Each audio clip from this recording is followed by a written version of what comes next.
Welcome to Wind Down and Focus. We are Annette and Christina, photographers with over 15 years of experience in portraits, branding, and senior sessions. We're here to share everything we've learned along the way.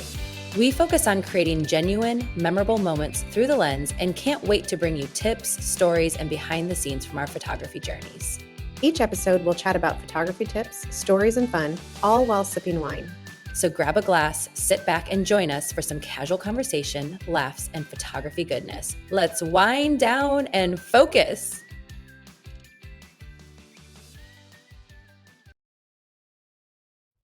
Hello, welcome to episode 12. I am Christina. And I am Annette. Today, we're going to talk about the real struggles photographers face behind the scenes. This isn't just about the presets or the posing tips. This is the stuff that keeps us up at night. Fun. Yep. Well, not really. It can. It can. Yes. So first, We do something special. we talk about our wine. Yes. If you haven't been on the show, that's what we talk about. Talk about our wine first. We haven't done a Pinot Noir in a while. I think we've only done it one other time. Yes, our I think that's episode. sync. Mm-hmm. So, and Pinot Noir is Annette's favorite. So I was like, we need to get back into the Pinot game. So yeah, it's low carbs and lower sugars. So yeah. Pinot's not as bad at and not as bad at hangovers. So yeah. I picked us up was the Z. Alexander Brown Uncaged Pinot Noir 2023. I tried to pick one up that you can pretty much find anywhere you're located. Really cute label on it. It does. It has a wall. Yeah. We like our birds. We so. do love our birds. We both have bird feeders, and although you took some down for the summer. Yes, because I got way too many weeds. I know. Even if you get seeds that aren't supposed to grow, you still get weeds. Them. Yes. And it can get out of control. The bird poop. Yes, that too. Also is horrible. Yes. I'm constantly cleaning my deck. So sorry, little bird tangent there, guys. We like our birds. We love our birdies. Okay, so back to the wine. This Pinot is from California, the Sonoma County region, and inside of Sonoma County, it's in the Russian River Valley, which I believe is a pretty common area for Pinots. I do know when Chris and I went to Napa in Sonoma 2.5 years ago, we stayed mostly in Sonoma. Well, we stayed in Sonoma and went and traveled into Napa a couple days, but we didn't realize this at the time because Chris and I are more cab drinkers. Mm-hmm. We didn't realize that Sonoma's heavy on the Pinot Noirs and Napa's heavy on the cabs.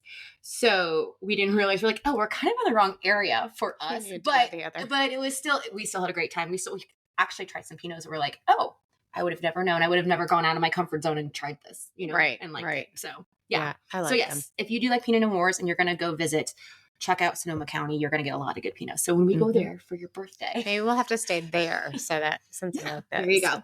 It doesn't take too long to get between the two. So I mean, I like my cabs too, but after I started getting a lot of headaches, I switched over. So and it worked. And it works. The price point is just anywhere from like $14 to $16. What I was finding out a lot online was it's a bold, approachable California Pinot Noir. It pours a medium ruby color, which I believe is pretty common for all Pinot Noirs, right? Yeah, it's pretty light. Yeah. Has a taste of a medium-bodied wine, and it has supple tannins. So for pairing suggestions for Pinot Noirs in general, it says grilled poultry, pork, lamb, or earthy fare like mushrooms and even a casual pizza. Mm-hmm. The balance of the red fruit and the spice complements a variety of savory flavors. So if you want a Pinot, which I believe I've heard before that if you drink Pinot Noirs, they go with food really well because they don't overpower it. Right. Yeah. And then the other thing that I was going to say was that I was reading a lot that it's a crowd-pleasing, fruit-forward pour that strikes a smart balance between value and quality. If you enjoy your California Pinots, but you don't take yourself too seriously, this is exactly what I read online. This one delivers. So if you're not snobby about your wine and you want a reasonable but good tasting one, this is the one for you. Mm-hmm. I like it. So yeah, we're supposed to get some oak vanilla chocolate, cherry, strawberry, red berries, maybe with a little bit of earthy and smoke. Was kind of what Vivino was telling us. I tasted the vanilla. I think I tasted the vanilla, maybe a hint of chocolate, but I kind of smelled the berries. Mm-hmm. So but my sniffer is not the best. So. We're getting better, guys. Yes. Maybe not. Maybe we need to have this stuff in all of the smells in a container and smell those, and then smell the wine and see what we smell. So we know Right. what we're supposed to be smelling. Right. We should do a blind tasting or something. Oh yeah, that Wouldn't would it be fun. Okay. So let's get into the episode. Right. So let's start out with burnout and creative exhaustion. Mm-hmm. There are different types of burnout for photographers. So those that overbook themselves, which I'm very good at times. Yes. I think photographers in general are all really good at overbooking ourselves because we want the business, and Yes. you can really dig yourself a hole sometimes doing that. Yes. Another example are those who feel the pressure to socially engage constantly online and keep up with the trends, which can just really get exhausting. It can get exhausting to always be like, okay, what's the top social media trend? I need to do it so that I can go viral, so that people find me, yada, yada, yada. And it can definitely get exhausting. Guilty of that. Yes. Because I sit there and do my social media a lot, and it takes a lot of time. So another tip on that would be repurpose it, because there's times I just don't have time, and it's been a couple months. I've made all these new videos, and then I'll just take one from a couple months back and repurpose it. I did that recently. I was like, I need to get a video out today. I don't really have anything set, and I don't want to take the time. Once you get if you're doing the videos on Canva or Animoto or a couple of the big ones, once you get a handful of really good videos, especially if you've seen them doing well, just pop it out. Just copy that template and switch it out with other things. And that's an easy way to save yourself time. So Another good example is people pleasing, which I know myself, you too, we both were people pleasers. We just can't say no.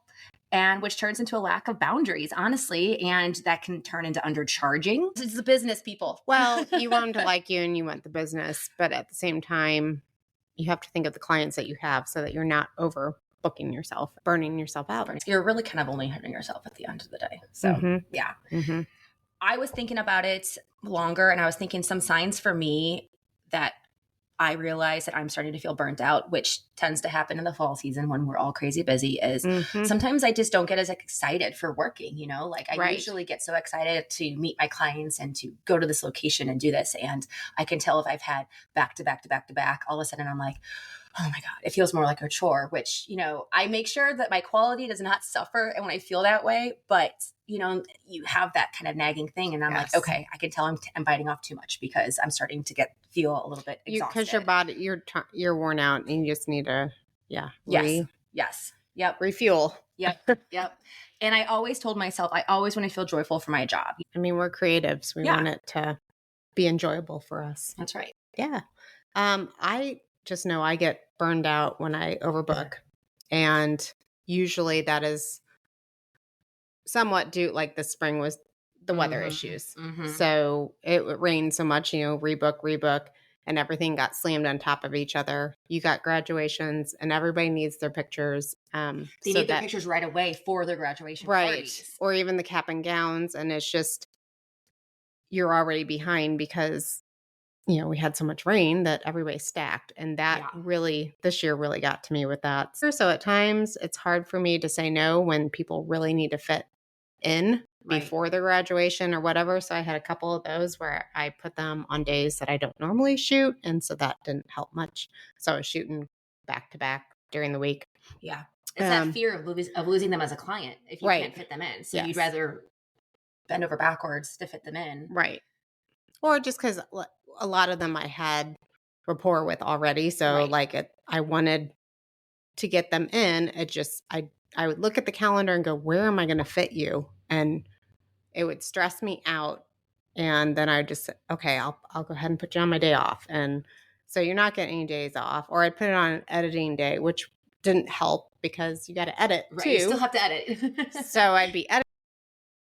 The way I kind of get over that or help with that is by having the calendar on my website. So I send them to that and then there are the dates and that's what I have. But of course, this year with the rain, it didn't really work that way. But yes, PhotoBiz is great for that. You have a calendar. You can set up your days and times and you just send them there. Right. And then they pick from whatever you have allotted for them to pick from. Yes. No, there's no question about it. Right. Then. Yes. If I have to talk to them in person, it's not as easy. But then I just tell them, hey, just go to the calendar. I don't have it in front of me. Right. Perfect. Yeah. Perfect. So another situation that we might find, I think everybody has found this, is having a difficult client. Yeah, more so recently. Yes. And why contracts are your best friend. I have updated my contract over the 15 years I've been doing this. Every time a client figures out something that I was like, okay, that I need to add that to my contract. I've added. So I've kind of like catered my contract over the years to kind of cover me for certain things.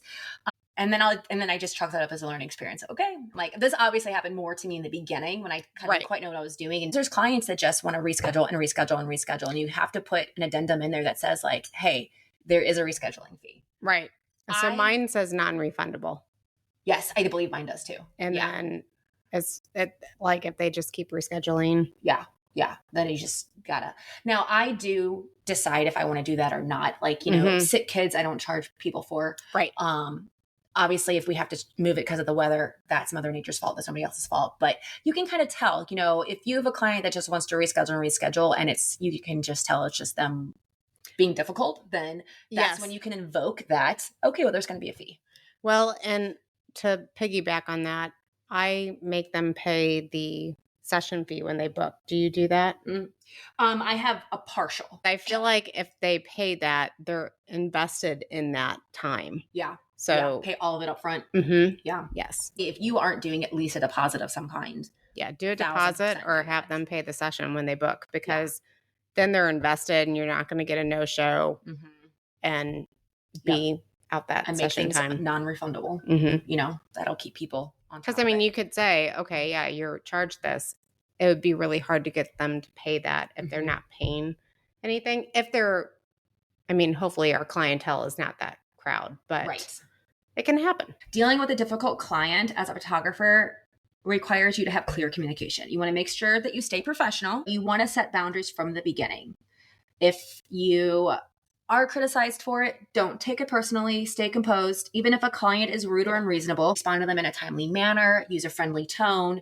Use ChatGPT. I was just going to say, use ChatGPT. When I've had one, I send it to all my photographer friends and get a second opinion and see if I'm in the right, if they feel that I have the right to say what I'm saying, to respond, et cetera, et cetera. Exactly. Yes. And keep records of your emails, text exchanges, all the things that protects you legally and professionally. It's always nice to have that. Obviously, there are times where you're going to talk to a client over the phone and stuff like that. A lot of times when I do speak with them over the phone, or if I meat them at a coffee shop, I make sure I take down really good notes and I tell them, once we're done here, I'm going to type up an email to go over everything we talked about. I actually do a lot for my benefit outside of having a record of it, but I've got a bad memory. So I want to make sure I remember what I promised and what we discussed. So that way, always having a paper trail to, I could use the term cover your butt or cover your ass, but at the end of the day, it's kind of what it is. Because most clients, 95% of your clients are going to be amazing. Yeah. But you're going to have... You have your couple nuggets. And just hold your ground. The only other thing I would say about that is if they're being unrealistic or they want last minute changes, just hold your ground. For example, you could say something along the lines of, I'd love to help, but this would require an additional fee and is outside of our original scope of what we agreed upon. Say something like that. And again, ChatGPT. Yeah. It's a lifesaver. One good thing with AI. Yes. It's been amazing. I have contracts as well, but I find people do not read. Yes. They will sign without reading. Yes. Yes. So I have to read, and I can send them emails with all the info. I have to repeat to them and they still don't read. So I'm still trying to figure out the solution for that because you can have the contracts. They sign there in bold print right above. This is what you're getting.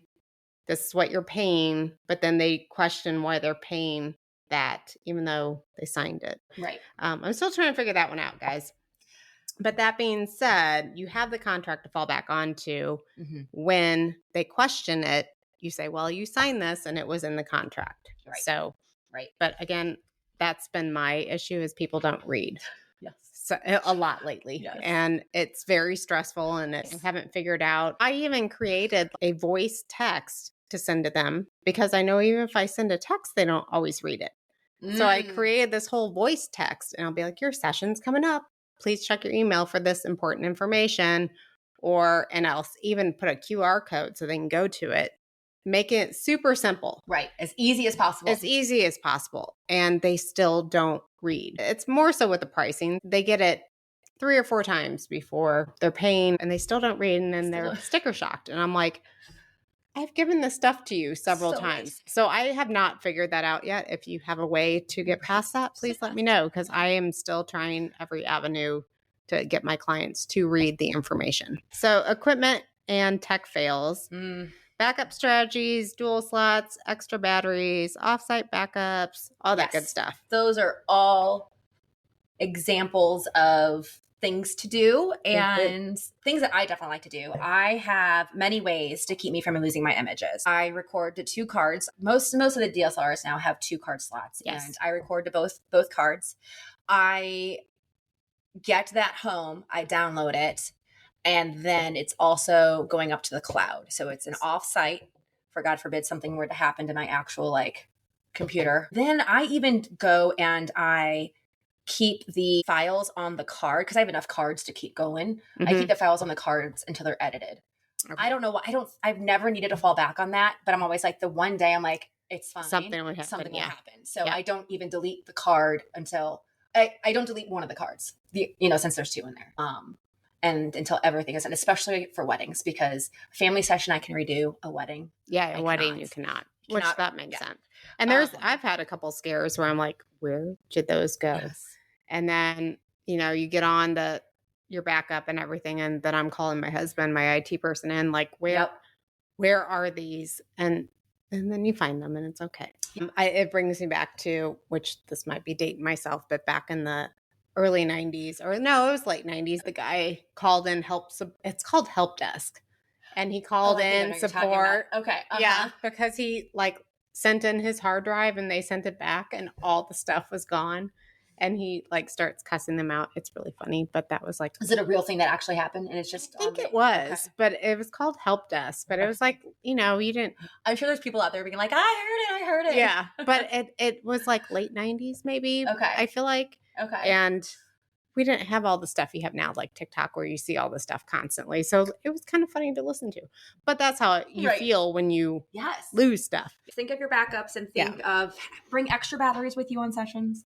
Because sometimes for some reason. I have extra of everything. Everything. Yes. One thing I don't have extra of is my light batteries.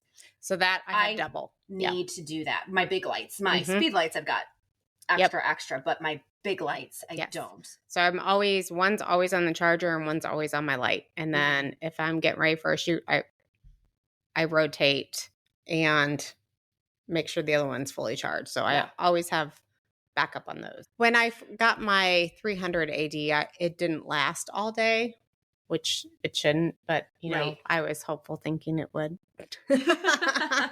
And it didn't. So that's when I originally started, okay, every light I get from now on, I'm getting 2 batteries. And that's just kind of how I've done it. Oh, I was trying to think of my worst equipment fail and what it taught me. And the first thing that came to mind, I was working a wedding and it was beginning of the day. I hadn't even been there a full hour yet. And I dropped one of my go-to lenses on the concrete of a driveway and shattered it. Crap. And I had to work the rest of the day. I had other lenses to use, but that was my go-to one. That was the one I was planning on doing portraits with and stuff like that. So I had to navigate around. Sure, one of the bridesmaids saw me do it, so I couldn't hide it from anybody. How can I be like, everything's fine, even though I was internally crying? Because that was an expensive drop for sure. I've also I just thought of another one. I have dropped my camera. I was doing an engagement session in the middle of December or January. It was freezing. And fingers are numb. Fingers were numb. Exactly. That's exactly what it was. I was wearing gloves because it was so cold. And I now will not wear gloves, or I'll wear fingerless gloves. So my fingers, no matter what, if I'm working the winter, they're going to be dead. My gloves didn't have enough gripper or whatever. I don't know. Right. But I dropped my freaking camera and it popped off the battery. I had to send it into Canon and have them fix it. So I always have a backup body in my trunk of my car.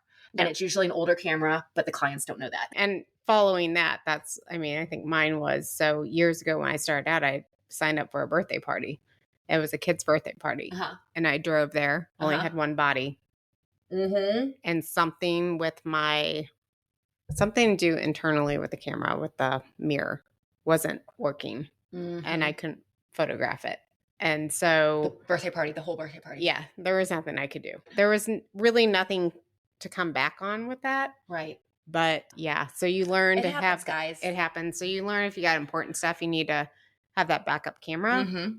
Also, like just the minor stuff that we've talked about, like if I can't get the flash to go off or the settings are messed up, and then you're like Googling or calling your friend and trying to figure it out. But I've had where the light falls over in the wind and knocks the flash dead. So again, that's why you'd want that backup battery. Flash. Yeah. 90% of the time, it's been my battery. Oh, when it's fallen? Because it falls back on the battery, and I'm able to replace that battery. Now, this last one. Now, has that battery been toast then? Yep. So it's happened twice, and it's usually the battery. The last time it happened, the bulb actually had to be replaced. What's more expensive? Probably the battery, right? The battery. Yeah. So you'd rather the bulb break. That's a good reason to have a backup. Or a second light. Or, if you have two lights, then you just rotate it to the other light. But which is why our trunks on a regular session are just filled with stuff we don't even use. Yeah. Because we're just stuff. That's being a good Girl Scout.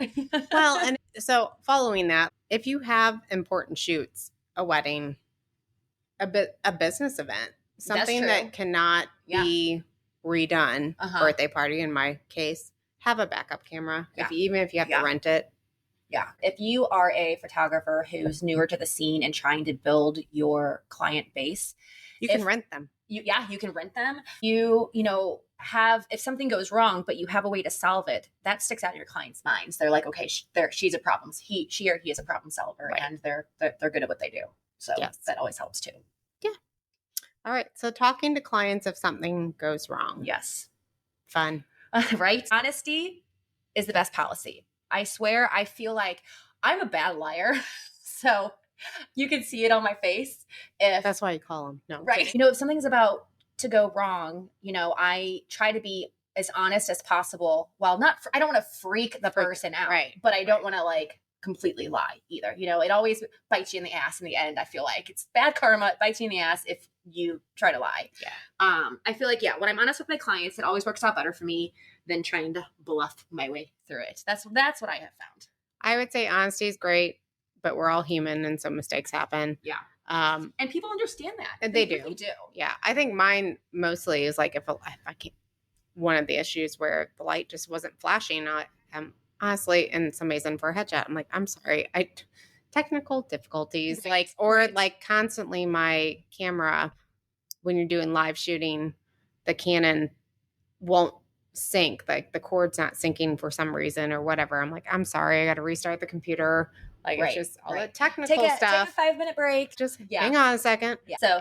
So it's nice just to be honest. And I think that, clients tend to like that more when you're honest. But we're human, so mistakes happen. Exactly. Yes, we are definitely not flawless. I am not by any means. Thankfully, I'm going to knock on some wood here. Yeah. Thankfully, I haven't had anything catastrophic happen, but they've all been minor. But you just have to keep in the back of your mind how to prepare for something like that. Yep, that's right.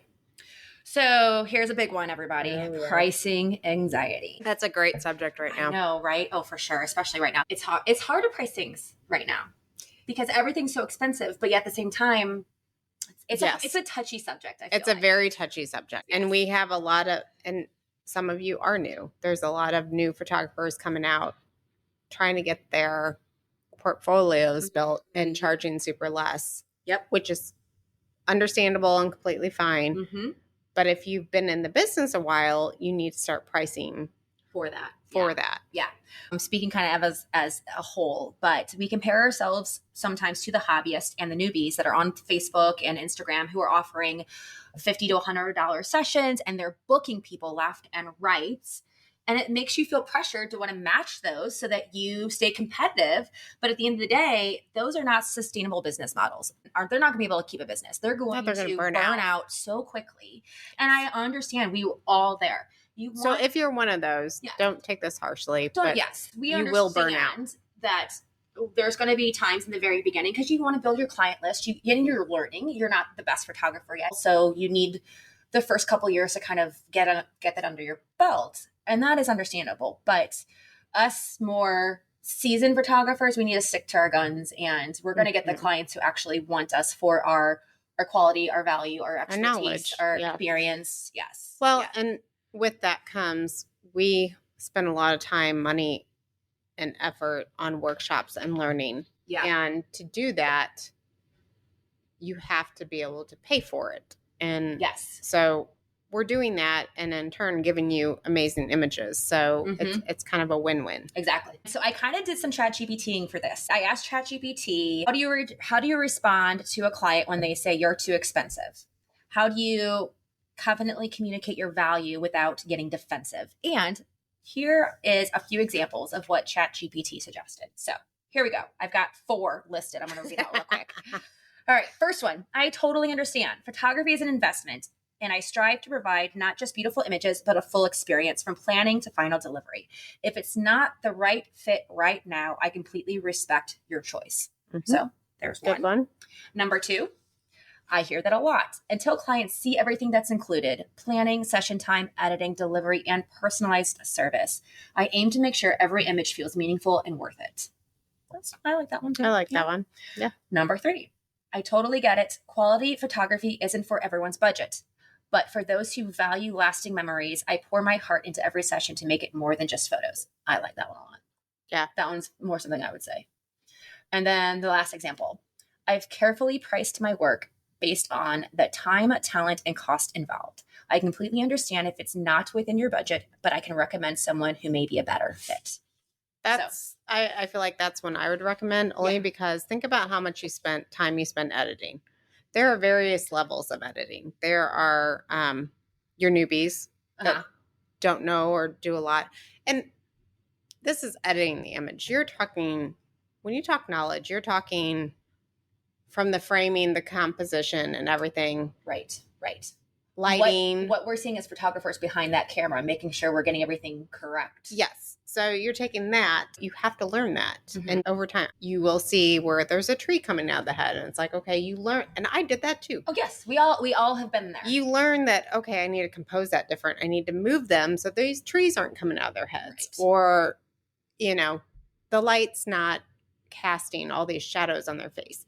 You learn that over time, which is why your pricing should be higher for your knowledge. So the time you're spending on editing these photos, that's, you can spend sometimes 20 minutes an image. Now, AI has made it a lot easier, but here's the difference. Some like to just do a color cast and put it across all images and be done. Some like to be more artistic. Right. So that's the difference. Yeah. If you're more artistic, you're taking more time. You're really diving into those images and making them look like an art. A simple family edit can take 3 times longer than just putting a color cast on it and sending it out. So that's your difference in all that. And so you just have to think. So what I think the undercharge for many reasons is people don't think they're good enough. They think more clients is more money, which it's not. No, it's not really. I mean, I would rather have one solid client that I can spend all my attention on than 10 that I can't give that experience or attention to. Agreed. So I would end that with, if you're good at what you do, don't underprice yourself, because we are in a little quandrum right now with the market. And if you're underpriced and you're amazing, you're going to bring down the market, which, don't shoot me for saying that, but I feel like a lot of us seasoned photographers are feeling it and feeling the pain. And let's keep this business going so we can all do what we love and make a living at it and not just a hobby income off of it. Correct. Well said. I like it. Don't shoot me. Okay, so slow seasons and uncertainty. So planning ahead during slow months, education, projects, website revamp, all the good stuff. Yeah, all kinds of different ways to keep yourself busy during slow seasons. I remember back in the early days, I would flip out. Winter time is dead season. And then heat of the summer, like right now, it is up to 100 degrees and people aren't booking family sessions. They're going to that's why we get so busy in the fall because, so you're going to have downtime. I've had a few senior sessions. I just had to reschedule one. Did you really? Because the heat index is going to be 107. And I reached out to Mom, told her it's going to be really hot. It was at like 3 o'clock, like at the hottest time of the day. She's going to have her makeup melting. Her hair is going to be, like, I was just like, I'm advising you to reschedule. If you're going to book in the summer, you just prepared. don't. It's St. Louis. You don't know. Anyway, sorry. No, I agree. I think that when slow seasons come and you might have that uncertainty of like, oh my gosh, I'm not going to get any business this year. This is the time. That's what will go through my head. Every time January, I'm working on my taxes from the year before and I'm like, okay, I did good last year. That's awesome. And then I'm looking at my year to come. I'm like, wait, I don't have enough in the books. I'm not set to make the same I made last year, or better yet, more than last year. And then I start freaking myself out. I did it year after year after year, where all my close friends were like, oh my God, it's Christina's freak out time. And I've learned over the years that it'll come. It all comes. But make good use of that time. Don't just sit there freaking yourself out where your friends are like, Christina, calm the F out. Where, that's when it's really good to revamp your website. Right. Take down old photos that maybe aren't your style anymore, because maybe you've been really working on honing in on what your look is, and you have some stuff up there that's a couple years old that doesn't resemble that anymore. Take that stuff down. Working on the social media posts. We were talking about doing videos and start making some templates so that when you are busier later in the year and you don't have just that throw time those to sit images down, in. you can do that. Yeah. And then kind of like, it's always fun to start thinking out of the box too. Like, I think, we started doing this podcast during a downtime. So, it's always just keep thinking, keep yourself, use it for creative juice time. Yes. So I use my time for, again, the website. I will check my pricing. So what I like to do is make sure all of my product pricing is not raised, because that, you want to make your cost has not raised in the new year. Yes. Yeah. So I check that out, make sure all the prices are good with that. Do I need to up my prices or all that good stuff? So that's a good time to do that. Look at the new stuff. Obviously, it's the best time to like learn around and play. It is. Workshops typically happen during off season. So do a workshop, get online, get some classes, play around in your studio or, outside or whatever with it. Yep. And just kind of get some new spunk going. You're ready. Motivated. Right. So you're ready for the new year. How about we talk about rebounding from setbacks? Sharing a personal failure and how you bounced back is what I was thinking we talk about here. So here's what happened to me. It happened to me recently. It happened to me last October. Yes. My Google got deleted. So you work really hard putting your business on Google, having Google recognize you, and then having your clients give you reviews, because Google likes you to have reviews, and they don't want you to have like 10 reviews all at once, because they're like, okay, were you, did you pay for those reviews? Like, what's happening? They want you to have reviews, and they want them to be spread out, and they want them to be consistent, and they want them to be good. And then you're going to start popping up more on those searches for that, local photographer that somebody is just randomly Googling. For some reason, I did absolutely nothing. I just was somehow put into a box in Google's algorithm that thought my business was fake, and they deleted it. And it took me weeks during my busy season. Are you kidding me right now? Yep. And it's not easy to contact Google. It's not easy to contact Google to get it back. I finally got it back with the help of my web gal that I use. She's amazing. She's really good and tech savvy on the back end of things that I know nothing about. And she's like, I've had this happen to a couple of the clients. Here's what I suggest you do. So she was super helpful. So shout out to Robin for that. And I finally got it back. But guess what? I lost all my reviews. And I had to start from scratch. Completely BS. So the first thing I did was reach out to clients I've had for years. I'm like, can you help me? And then I also did, like my sister and my best friend. Yes. Because I do work for them too. So right. Well, yeah. Google doesn't know that's my sister. But I have 43 or 44 reviews right now. Imagine that you have gotten over 15, 20 years of work. I think I have 8 now. I need to actually, it's time. Every couple months I think about reaching out to other clients and be like, hey, leave me a review.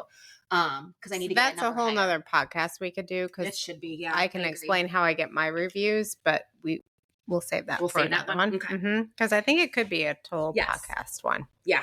Yeah. And then we'll get your reviews back up. There we go. Thank you. So another thing to talk about when you're rebounding from a setback, Negative feedback and bad reviews, that can definitely kind of hinder you. And one good thing to not do is you don't want to respond immediately. You want to give yourself time to cool down emotionally, because the last thing you want to do is emotionally respond to something negative like that. Because once it's out in that universe, it is out there and it is hard to get rid of unless people decide to take give it to Chat GPT, your anger, and then tell them to give you a polite response back. We have both done that and it works well. If you respond while you're upset, it can definitely escalate the situation. So give yourself that cool down time, especially, hate to call us females out, but we tend to be hot-headed sometimes. And I know I do. Text comes across different ways. It does. Yeah. And when you are responding to that client, you always, as much as it can be very hard to do, you always want to avoid blaming the client. You don't want to get defensive, and you don't want to argue in public, AKA the internet. You don't want to have an online fight with them. I had a neighbor years ago who did pictures in Florida, random just beach photographer that she found. And she got back in town and she's like, Christina, what do you think I should do here? She's like, I'm having a really hard time with this photographer. And she was doing all the opposite of what I just said to my neighbor, in terms of, my neighbor wasn't actually she was not being a difficult client. She was asking for, I can't remember, this was like literally 10 years ago, guys. But what I remember from the situation is this photographer just treated her in all the wrong ways. Yeah. And she was I don't think she ever got the pictures at the end of the day. I don't think she ever did. Which sucks, Be honest with yourself. If there's validity in that criticism, take steps to fix it. Be honest with yourself and be like, you know what? Were they like right about that? Like, could I do A, B, C better? Like, be like, okay, maybe I can. And maybe I can think about how I can fix that, And then, yes, like we were just saying, encourage your happy clients, especially your happy clients, to leave you reviews. A few glowing testimonies can quickly outweigh the bad one, for sure. So like I said, we'll do a whole. I think we should do a podcast on that, because that's a good one. We should write that down in our notes. Yeah, I think so too. Yep. So I would say my current setback right now, due to several different circumstances, we moved my studio to the basement, or in the process. And I haven't figured out that setback yet, but I will let you know when I do. I think you'll figure it. You're talking to a girl that has a basement studio. So right. Yes. For me, it's a little bit more difficult to bring it back home, but for the time being, I am, and we're figuring it out, but I haven't figured out that setback yet. Also, probably, I would say about 8 years ago, I had severe burnout because I was overworked. So I had to step back for probably about a year. Oh yeah. This is before I knew her, guys. So I did not know about this. This is new to me. Yes. I was still doing it, but not as much. And I didn't advertise. That's when I stopped doing weddings and everything. I just was so overbooked, all that stuff. It burns you out. Overbooked, overworked. Yes. So I had to step back so that I could enjoy it again. And then I slowly got back into it. And I asked myself, what do I like? What do I love? And that's when I came up with all the concepts of, I think I had family in there at that point too, but it was family, seniors, business. And then I even honed that down to seniors and business, because I need to focus on what I love to do and just focus on that and that clientele. And you're not a fan of 4 and 5 year olds? No. I mean, I have grandkids that are. But, and I will do families. I'll still do families, but yeah, like your daughter, close friends. Yeah. Or if like any of my seniors, but if somebody reaches out that I know and they need family pictures, I'm going to do it. But I'm very selective in what I take now. And that was another reason with really honing in on that schedule of when I'm going to shoot, when I'm not, because it really burned me out to where I had to take a whole year and just kind of step back, figure out what I wanted to do. I think when the pricing all started to change and everything, I really dived into all the online classes and pricing stuff. And really. So, that's been one of my biggest setbacks. I was very burned out. Vulnerable. Yeah. Well, it was like a whole year. You bounced back from it and look where you are now. Yes. So, but that's why I'm saying it happens. And still find your way at the end. Yeah, because I didn't know if I wanted to do it again, because it was that much to where I hated going to my shoots. Well, I had to step back, grouped and figured out like so, and that's where I think you need to hone in on who you want your clientele to be, and figure out from that how to make that happen. The style struggle, why finding your style is often hard to do. I will say with the style struggle, for me, I know that I value my style. It did take me a while to get there and to understand what my style was and to figure out what I liked and what I didn't like. I like to tell my clients, for me, if you're going to hire me as photographer, you're going to get images that you're going to look at 5-10 years down the road and you're still going to like them. They're not going to be the trendy ones that happened a season or two ago. And then in 5-6 years, you're like, you don't want them on your walls anymore because you're like, oh my God, I hated that. Do I call it out? Do I say the orange? I'm going to just say it. Yes, that. The orange. Well, I think we both, though, were in the high exposure part too, when everything was very high exposure and high contrast. So there will be and crooked images. Oh, that's when I got married. Mm-hmm. And half my wedding is crooked images. Yep. Yeah. At least you can crooked images. So you could do something with those. But it's not the orange that you can't come back from. Yes. I did go to art school. I have a bachelor's degree in fine art. I feel confident in my eye and what I see through the camera. So that's something that's always never been an issue with me in a good way. So I definitely say, like, if you're really struggling for your style, you know, maybe take an art class at your community college. You know, if you've never taken an art class and you just want some fundamentals, you know, it doesn't hurt. Community college classes are not that expensive. Right. And you can also be having a hard time figuring out what excites you in shooting. So, you know, you might want to, like Annette just got through saying, she was struggling photographing certain types of weddings and stuff like that. And she ultimately decided that that wasn't for her. So yeah, explore different ways, shoot the wedding, shoot the lifestyles, shoot editorial, shoot all the different ways, and maybe decide like, okay, yep, that's not for me. Or yes, I really like that. And then go down that one more. You know, shooting what you love often reveals your style without even realizing it. Right. On your websites and your social media, only show what you want what you love and what you want people to see. Or if you're not shooting it. Yeah. Like if you post family on your website and you're not shooting family, exactly, don't post it. So yeah, I would say finding your style is difficult. You don't want to be the cookie cutter that we're talking about. Join the bandwagon. Let's make everything orange, or let's, you know. And I have a really hard time with We orange. do not like the orange. We do not. And no, I mean, if you do orange, I'm sorry. Maybe it's our age. I don't know. We just are not, we never jumped on that bandwagon. Yeah. So for me, I have mentors that I've seen, and I've always kind of done this, and I like, it used to be Flickr, right? You could go on Flickr. Yes. Oh my God. There's probably people listening who have no idea what Flickr is. Right. And I remember reaching out to a few of them, like, how do you get, and I remember sending them like Starbucks gift cards. Oh my for gosh. like, because they would give me a lot of information. I'm like, I'm so thank you so much. And I would send them enough for a coffee because like it took the time. But you're so thoughtful. I mean, they're taking time out to help me. Right. But so you find those, when you see somebody with an artistic style that you like, follow them and don't be afraid to reach out and ask, like, how did you get that image? Or, you know, do you have any suggestions? And they will, well, most of them.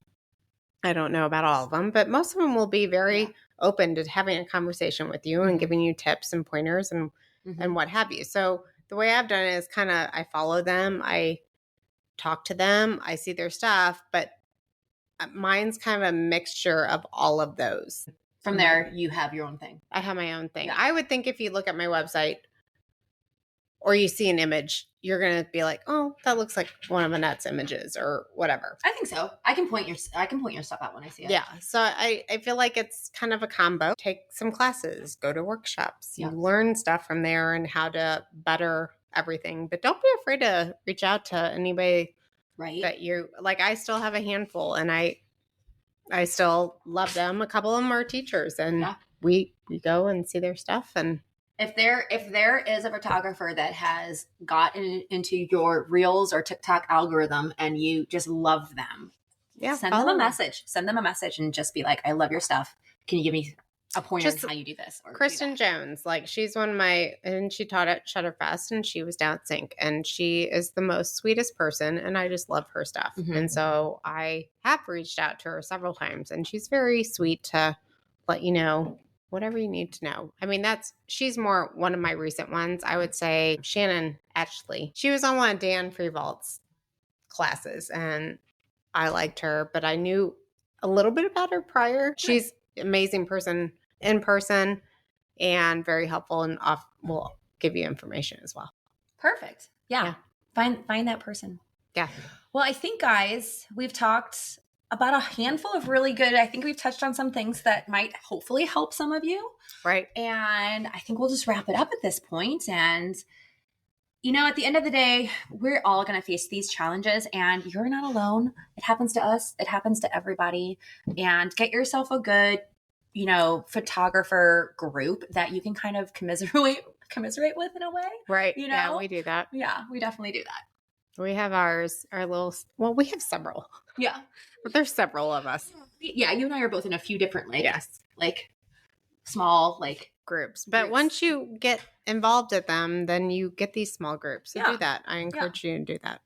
So yeah, I encourage everybody to take one small action this week, whether you rest, raise your rates, reach out to a peer, a mentor, any of that stuff. That's a good idea. Yeah. And then also feel free to reach out to us and share your own stories if you'd like, because we'd love to share it. Yeah. And get to know Let us know. Yeah. Or if you have questions for us. Yeah.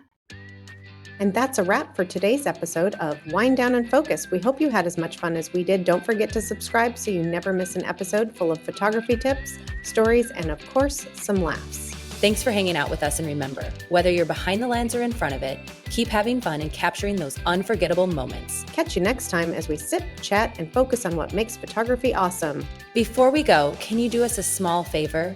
Go online right now and share this episode with one friend who you think will love it. And while you're at it, we'd love for you to leave us a review. It really helps us reach more photographers like you.